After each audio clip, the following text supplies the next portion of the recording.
Watch me as I take off. I'll be working until I have all of my days off. Then I'm surfing in California when I'm paid. Hey guys, and welcome back to my channel. It's your girl Mono Queen B here, and I'm back with another video for you guys, and I am really excited to be bringing this video to you guys. These are all the items I bought pre-loved. Now, it's been a journey.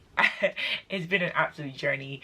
Buying things pre-loved was very difficult for me at the start, mainly because I don't want to buy something that's fake. I don't want to spend my money and then it turns up undescribed, so doesn't match the description that I purchased it. Also not being able to get your money back sometimes, and depending on where you buy it from, where is a reputable place to buy stuff, where do you trust online. I know there's a couple boutiques that you can walk into that can authenticate things for you, but buying things pre-loved can be a bit of a rocky road. And all these items I'm about to show you I bought pre-loved, and I would say after buying all these items I feel a little bit more confident with purchasing stuff pre-loved, and I'll give you guys some of the tips that I use when purchasing stuff pre-loved to feel a bit more secure about buying them. Not all things can be authenticated to say it's the real thing if they're not coming with a serial code or they're just from a manufacturer. If it's something that is past season but not from a major brand but I missed out and I still want, there's no real way of authenticating that if it's not from like a popular brand like Chanel or Hermes or Louis Vuitton or something like that. So pre-loved doesn't necessarily have to mean higher end products. It can be a range of things, and even things that are discontinued that they don't make anymore. So I would say that it's been an interesting journey. So I've already spoken a lot in this intro. If this is the first time you're clicking on my face, my name is Ramona Queen B. My channel focuses on lifestyle and everything in between, a little bit of luxury, fashion, travel, and some vlogs here and there. So if these are the things you're interested in, please do not forget to smash that subscribe button and join the fam for weekly uploads. So without further ado, let's dive into some of the pieces, and as I speak to you about each piece, I'll just tell you how I went about getting them and literally, yeah, like how I got better at buying things pre-loved.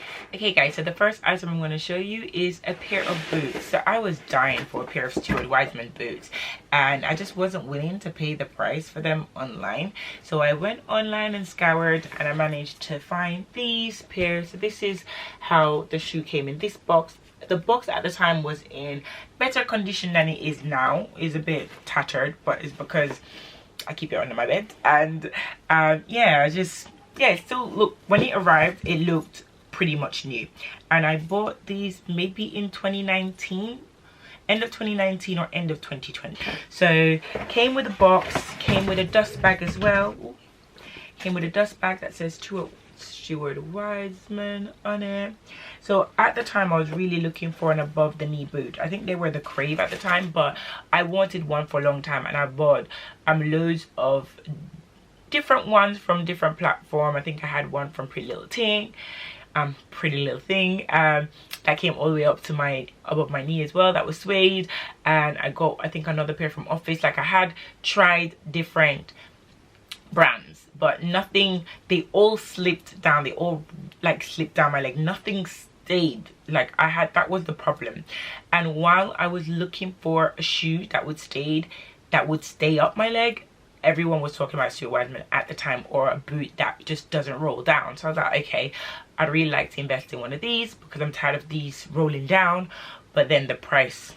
So I scoured online, checked eBay, Vestiaire, just selling platform, different ones, and I managed to find this pair in Vestiaire Collective. So they were brand new. The problem was, so this is the boots, suede all the way above the knee. On each pair it has Stuart and then Weitzman on the other pair. So how it came was packaged just like this, and this is how I normally keep them. I just took one boot out to show you. It has stuffing at the base, and it came wrapped in the individual bag, and this is the other bag for the other shoe. And yeah, it came pretty much brand new, and this has Weitzman at the bottom of that one. I've worn this at least about 50 to 60 times already. A lot during the winter months. This is my go-to boots. They're very comfortable. They are big enough to wear with thick socks to keep my feet warm, and I just love how above the thigh knee boot looks. It with a black pair of leggings or some skinny jeans, it just elevates any look, and I absolutely love it. The suede has held up really nicely on it as well. You can't really see, like, there's a little like marks. Rarely you can see anything. It looks pretty much brand new to me, because usually after I wear each shoes, I just wrap it back up, clean it down, and put it exactly back into the bag like this. So but on the occasion when I bought these shoes, this was my first ever Preloved purchase, and I was watching loads of videos online about how to buy things Preloved, what you should ask, what you shouldn't, So when I found the shoes, the first thing, the photos weren't great, and that's the one thing you're gonna find a lot with photos of items. They're not always great photos, so I didn't like them, but I liked the price. So I messaged the seller and I said, okay, I'm interested in these boots. Is it possible you could send me pictures of the base of the shoes? Because I knew what the base of the shoe should look like, and obviously I've been doing my research for so long on the shoes. I knew, like, I'm not an expert at whether something is fake or real, but when you've seen something so many times that's real, you can kind of tell if something might be real. Well, that's how I thought anyway. So I asked for the base of the shoes, and then I asked for a long length photo of the shoes like this. Then I asked for proof of purchase of the shoes, and I also asked what else did I ask for? The base of the shoes, long length, proof of purchase. Yeah, so those were the three things I asked for. She said it was a gift from her partner, so she doesn't have a proof of purchase. The only reason why she's selling it is because it's a size too big, and she wants to sell it to buy a size, like a smaller size. But she sent me the other two photos, so I said okay. So obviously I started looking into more reviews on the shoes, looking at unboxing or anyone that owned the shoes online, went to the website, look at the photos of the shoes. And then I said, okay, I feel like from all of this, I feel confident enough to purchase the shoes. Vestiaire has an authenticated service that you can send it to them for them to authenticate the product. But the only thing they're going to do is exactly what I did, is look at the product, see if it matches stuff online. Because there's no real way of authenticating something that's not, for example, Chanel or... I'm not an authenticator. I don't know how they do it. But I'm just thinking for boots... how are you going to tell me that this is fake or if it's real by not basically doing exactly what I just did? So I wasn't really keen to send it to them to be authenticated. I'm just like, okay. She told me where her husband purchased it. She just didn't have proof of it. And I was quite happy with the response that I was getting from her, and everything that I asked her for, she was timely with her response. And from all the research I did myself, I felt okay, I was comfortable enough to make the purchase. And as I said, the price point was very good and reasonable for what it was. So I said, okay, cool. And I pulled the plug. Shoes arrived and it came exactly as described. And I even went into Stuart Weitzman and tried the boot on myself, just to make sure that I saw it in person, knowing what was coming to me. So that was also another thing, because I wanted to make sure I bought my right size 8, which is 41, but I got a 41.5 because I knew I wanted to wear it with like thicker socks or thicker like things, leggings, tights, whatever, just to give me more warmth, because they're not very warm, they're more stylish, but when it's really, really cold, I'd like my foot to be warm. So tried it on, and then I pulled the plug and made the purchase, and I'm very happy with this purchase. It was a win-win, and all it was is good communication with the seller and just making sure I did my own due diligence and research before purchasing. So yeah, that was a long one. I'm going to try and make the others as quick as I possibly can. I think because I'm trying to give the backstory as well, it's going to take a bit longer, but I'll be quicker for the others. So that was the first item. Okay, so this item was definitely an influence item to buy. So there is a YouTuber that I follow. I think her name is Marina Jaganova, if I pronounce that name correctly. I will put it on screen just in case. I've done a video about people who I've been heavily influenced by, and she's definitely one of them. And this purchase was definitely something I saw her unbox on her channel, and when I mean I scoured the planet to find this item, I scoured. it was an older version. So this was something that was released in the fall of 2019 from Fendi, and I've never seen it before. But the moment I saw her with it, I was like, I want that. I need that. So I scoured every Preloved place I could find to try and find it, and I only found it on one place, and one place I've never bought Preloved before, which was eBay. This was a very hard for me because at the time eBay didn't have their authentication guarantee scheme. That's something that's very, very much newish, and at this time there wasn't any of that. So let me show you it, and then we'll get into the nitty-gritty.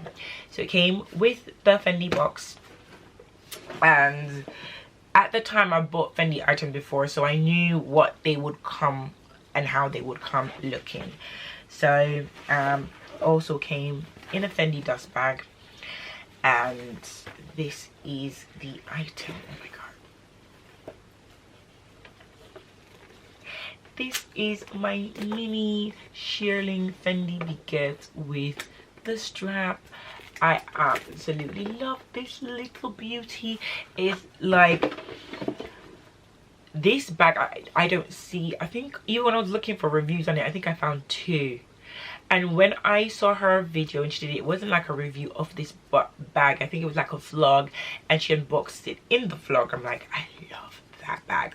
But when I was looking online, there was probably 2 or 1 person I saw that actually unboxed it and reviewed it.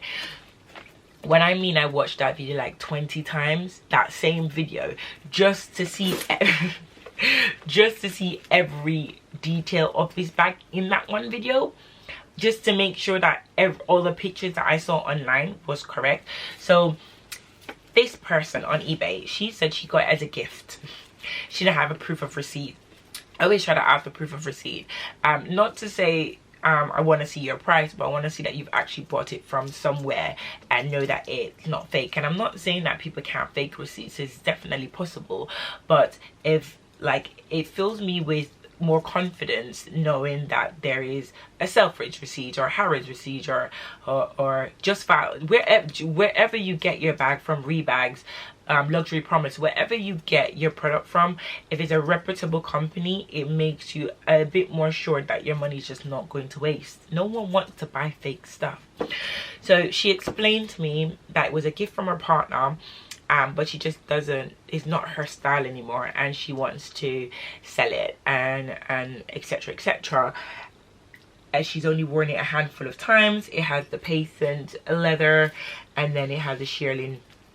The thing is, because there was no proof of it on the Fendi website anymore, I didn't know what the original price was, and the video that I did see was somebody in America, so their American dollars and the UK was just, so I was kind of flustered with how to negotiate price with her. I knew the price she was offering me, I was going to pay that. I think at the time it was like 1-2, and I'm like, I ain't paying that. So I didn't know what the standing price of the bag was, so I went to the website and checked out the mini baguettes and what the price we're going for. But I think at the time it was a winter, autumn, it was like spring when I was looking at this bag, so there wasn't anything like this that I could compare it to for price. So I kind of just haggled and try and get it down as cheap as I could, and in the negotiation period I explained why I wanted it to be cheaper, etc. There's no proof of purchase. She's like, yeah, other people want it. Yeah, but I can buy it right now. I can buy it right now. I'm just saying, this is what I'm going to give you, and I'm here, you're here, you don't have to ship it internationally to cost you more money. And obviously I asked for more pictures, I asked for all the details and everything. So it took a while, but are down to $1,050 including shipping. And to be fair, I think that was a good price considering what it was and comparing it to the other price of the mini Fendi baguettes that were available on the website at the time. Now, I've been to the Fendi store with this bag, and a few of the SAs told me they remember when it dropped. They've had a look at it, said it looked real, but there was no full like authentication to say, okay, this is the coding. But when I mean everything came in the box, like the dust bag, the stickers, the details, the stuffing, like even like everything came with the bag. So I feel like sometimes you can get like really good luck with buying stuff online, and then sometimes you might not. It had even the coding, so I brought the coding in store, and everything seemed legit when I brought it in store, and I've not had any issues with the bag. It has like all the Fendi hardware, Fendi written on it. I just feel like if it's gonna be a fake, there would be a lot of other discrepancies with the bag.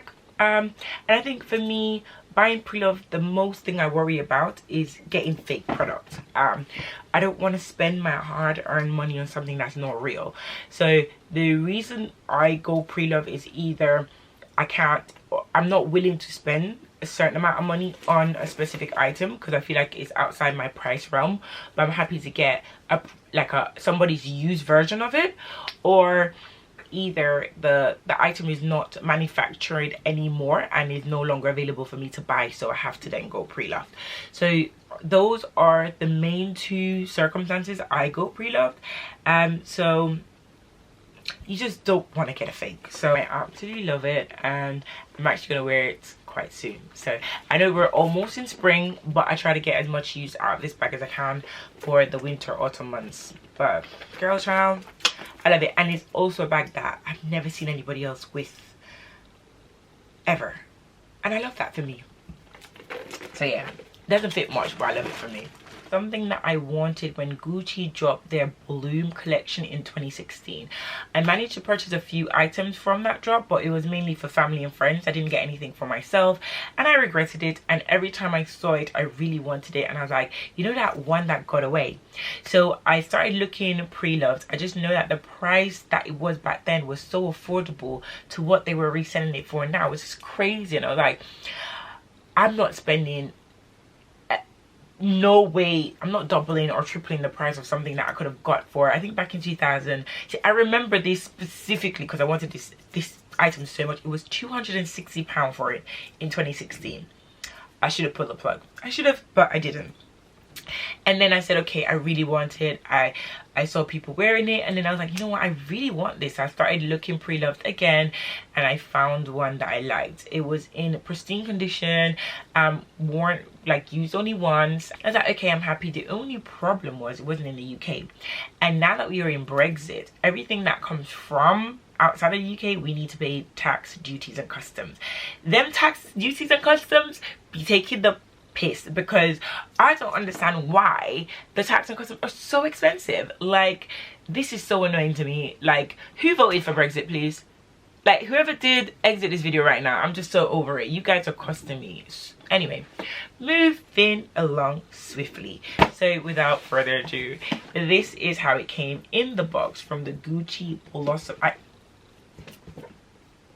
don't know if you're gonna guess what it is, but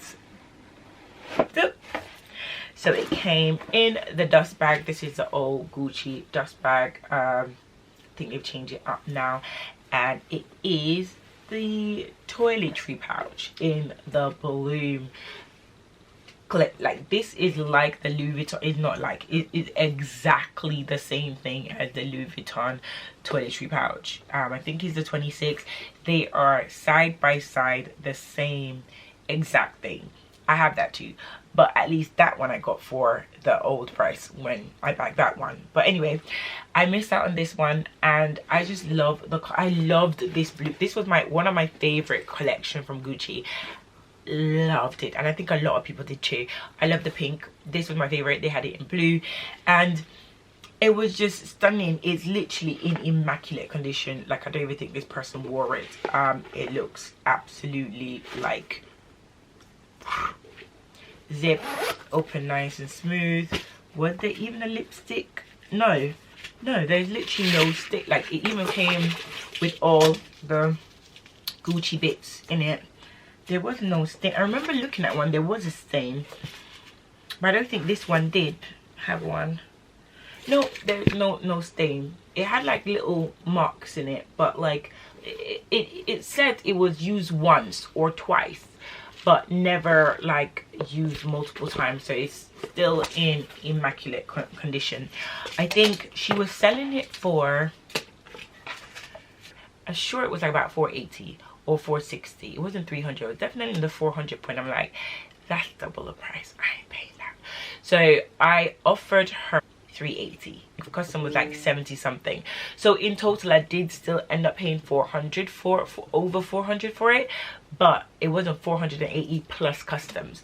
And for something that I really wanted for such a long time, I was willing to just pull the plug at that time in my life, because I was like, it's something I've always wanted and I missed out. So when you miss out, you have to pay the price. So for this specific purchase, she had every photo online, so I felt very comfortable with the photos that she provided. The only thing she didn't have was a receipt, and she did send me that and said this is the receipt where she purchased it, and then that also made me very much happy with that process.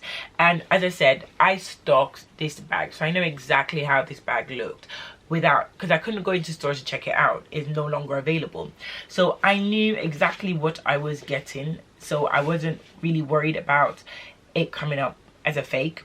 But I think with Preloved is just by luck and communication and by knowing what you want. I think it's harder when you're not sure of a product, especially vintage items, when you're not sure if this is how it's supposed to look, if there's nothing to compare it to. I can understand that, and I think that's why I haven't ventured into Preloved vintage yet, but I'm getting there slowly. It's not vintage, as I said. Well, it's 2024 now. In 2 years time it will be 10 years old. Is that considered vintage? 10 or is it 20? I don't know, but yeah, I was very happy with this purchase. I haven't worn as much as I thought I would. I predominantly carry it on holidays with me. It's more of a holiday clutch for me. I know it's a toiletry bag, but it's more of a holiday clutch for me. I just love the pop of pink and the color. It just gives me holiday summer vibe, and I plan to use this a lot this summer. So yeah, that's the second item I picked up. Okay, next up, you guys would remember when I unboxed my mini Jodie in the patent blue. Love that bag. And the mini Jodie is a bag that you can either love or you hate, and I absolutely love it. At first I was like, you can't fit anything, but then for me it was just the steadily price increase that I was going through that I absolutely hated.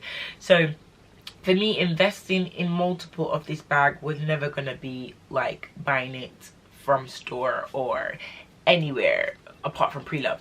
The blue one that I got, I so happened to get it on Essence for the old price, which I snagged. And I was very happy with that. But then on this occasion I wanted a different color, a more neutral color that would blend in well with my wardrobe. It was like all the black bag I owned had gold hardware, and I wanted something that didn't really have any hardware on it, so when I would wear it I wouldn't need to think oh silver or gold or color. I could just pick the bag up and go, and that's how we ended up here. So this is a Bottega Veneta mini Jodie in the black. Now this bag I also got from Vestiaire. I should probably have stuffed it. And what I loved about the patent, that what made me get the black, it was the fact that it was leather lined, and I love a good leather lined bag. I think they're just literally the best thing ever. It's literally black, so it's just like a big black hole, but is leather lined. It has the Bottega Veneta made in Italy. I wonder if you can see that there. Bottega Veneta made in Italy. One thing about Bottega, their leather, you can't miss it. I feel like it's very hard to get this wrong with buying mini Jodies online. I feel like there's so much of them available, you can kind of pick, choose and refuse. When I was actually looking, there was at least 5 or 6 black mini Jodies that I could choose from, and they all had receipts, they all had like proof, they all had these things. So I think because this is quite popular and it's so readily available online, if you are looking for this bag, I would definitely recommend going Preloved. I would never buy this bag directly from store. And as I said, because I've been into stores so many times, I've seen the leather quality, I know what it's like, I was very happy to make this purchase. Again, contacted the seller, asked for all the details that I wanted, proof of purchase, pictures of the inside of the bag, the quality. Obviously they have all these pictures online so you can see, but for me, I always like to ask for more, because what if it isn't your bag and all these pictures you got from somebody else? I want different angles, not what I can see. I want the corners, I want the trims, I want the handle, I want the zip. Like, does it have any scratches on it? Although this is a silver zip, but because the bag is so, like, you can't see the hardware. So this was a great purchase. I think at the time when I got this, was this in 2022? I think it was in 2022.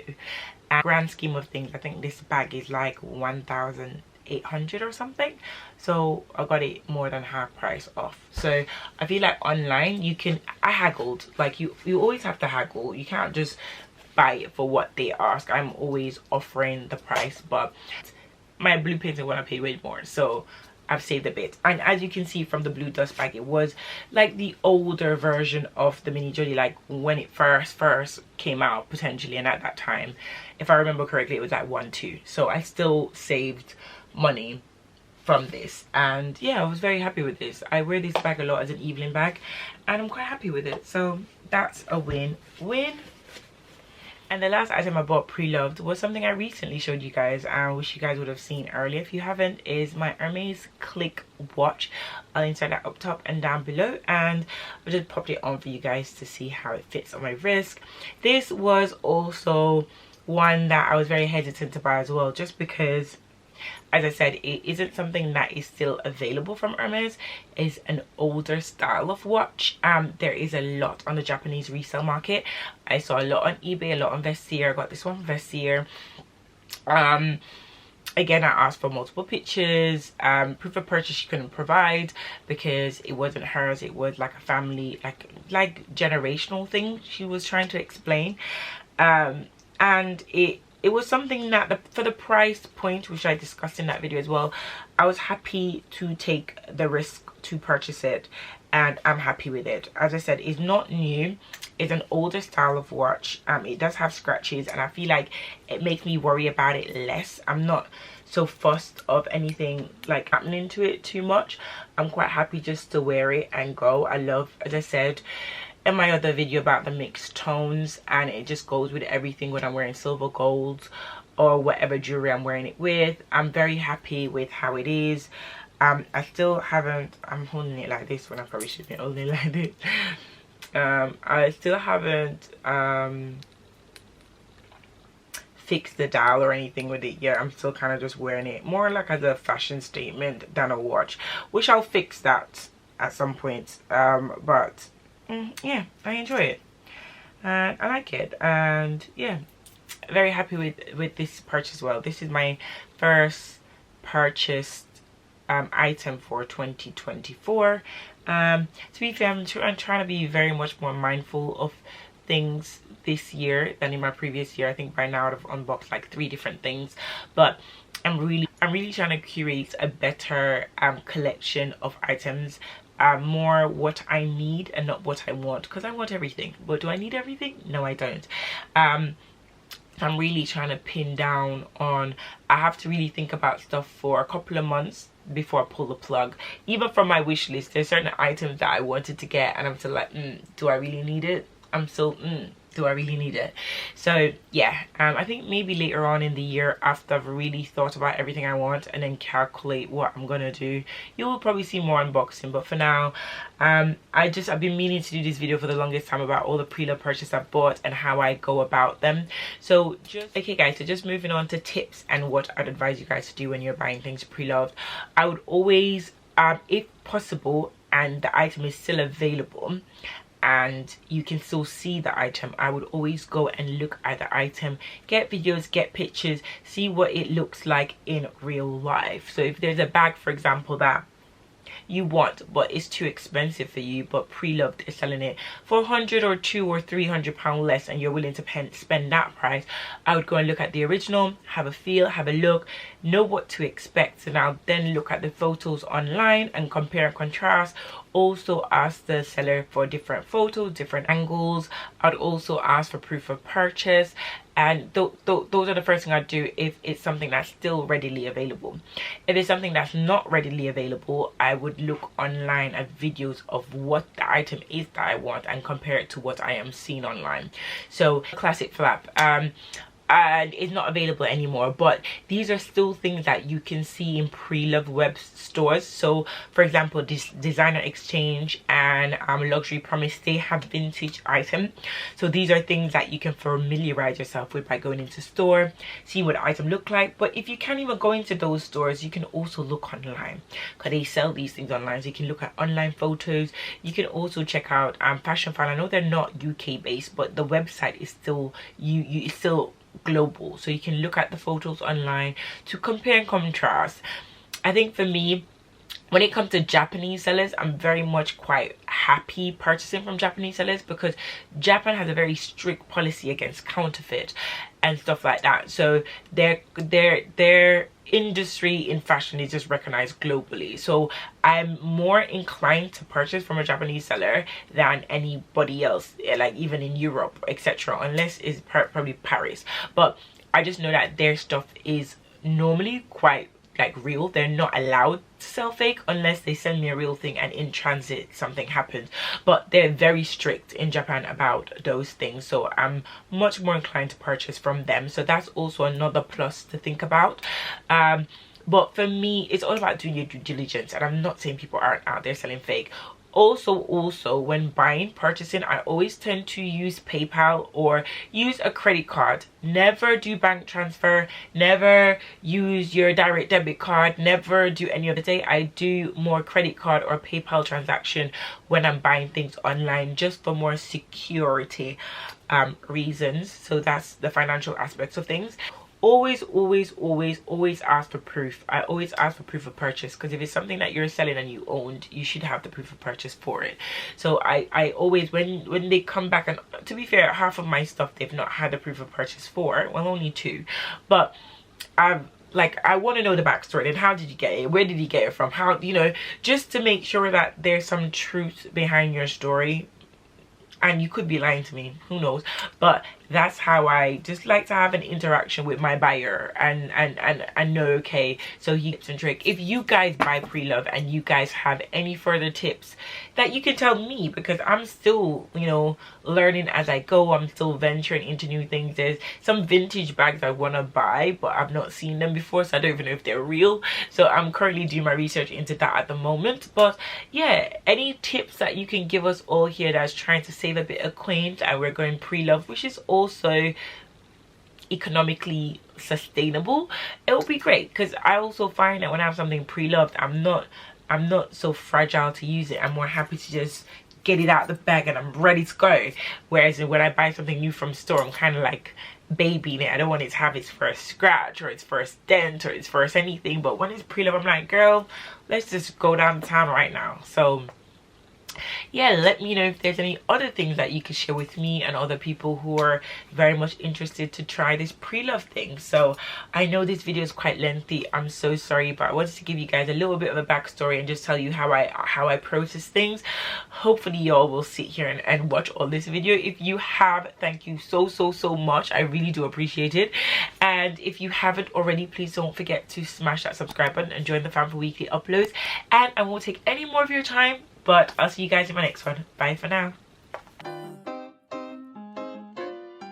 Watch me as I take off. I'll be working until I have all of my days off. Then I'm surfing in California when I'm paid off.